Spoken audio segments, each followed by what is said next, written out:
Hello there, it's Neil Baldock from Charles David Casson, the estate and letting agents.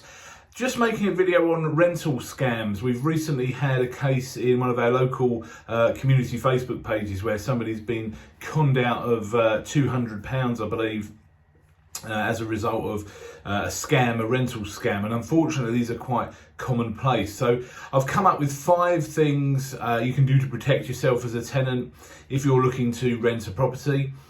There will be other things you can do, but obviously to keep this video short and sweet and give you some real quick wins to make sure you don't get scammed out of any money, this is our advice. So the first thing you can do is really try and rent through an agent wherever possible. The reason for this, and some landlords might not like me saying it, but the reason I recommend you rent through an agency, a letting agency, is at least you are afforded some protection. Landlords in the UK do not have to be regulated at the moment. Certainly in Chelmsford and Essex, there's no landlord licensing schemes at this time. And so if you are renting through an agent, at least the agent has to have certain things in place to legally operate. Those things are client money protection, and be a member of a redress scheme such as the Property Ombudsman, which we are here at Charles David Casson. So basically you do have some protection if you're renting through an agency. That's not to say all landlords are unscrupulous, because of course they're not. There's some very, very reputable landlords out there, but that is one thing you can do. If you rent through an agency, at least you are afforded some protection. The second thing you should do is ask for proof of ownership of the property. Ask to see a title document from the land registry demonstrating to you that the person you are dealing with actually physically owns the property. And if they don't, then obviously you're going to want a very good explanation as to why they're not the owner of the property if they're asking you for money to rent that property. Thirdly, I would recommend that you meet the landlord or landlady in person. So we hear of a lot of rental scams that are a result of people not even viewing the property through sites such as Gumtree, etc., where anybody can put up a private listing of a property.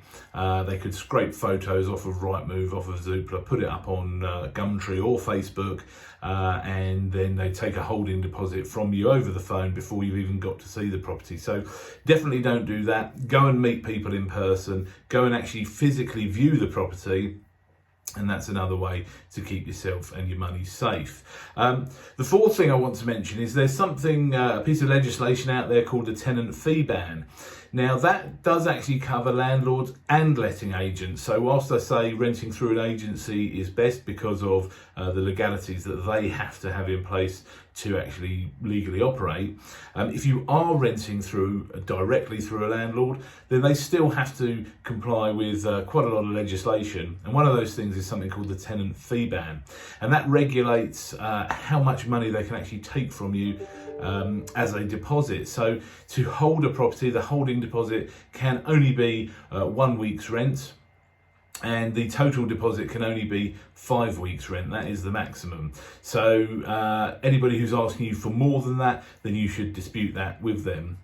And the fifth thing I would recommend if you're going to rent directly through a landlord is that you ask for a document called the How to Rent Guide before you pay a holding deposit.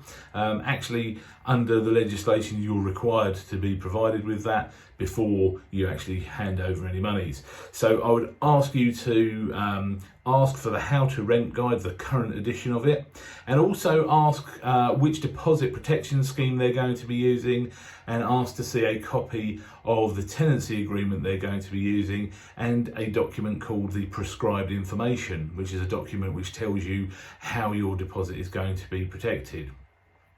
If the person you're dealing with doesn't know what you're talking about or can't provide you with any of those documents, then that should ring alarm bells, and I would recommend you don't part with any funds and you look for another property or seek some advice, because anybody who is reputable, anybody who is doing things properly will know that they have to comply with those laws and give you that documentation. If you've got any questions at all, feel free to reach out to us here at Charles David Casson. If you think you have been scammed, then you should speak to the police and action fraud.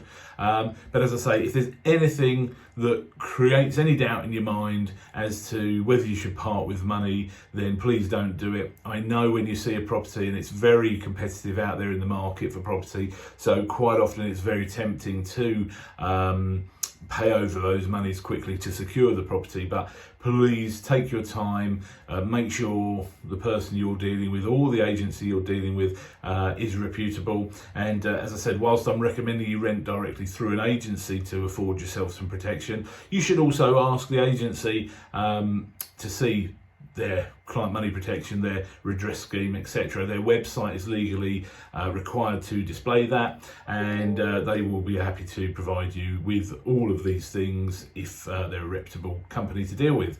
So, as I say, any questions, do get in touch, but hopefully that's a bit of a whistle-stop tour as how to keep yourself safe and protect yourself from scams and frauds when you're looking to rent a property. Thank you.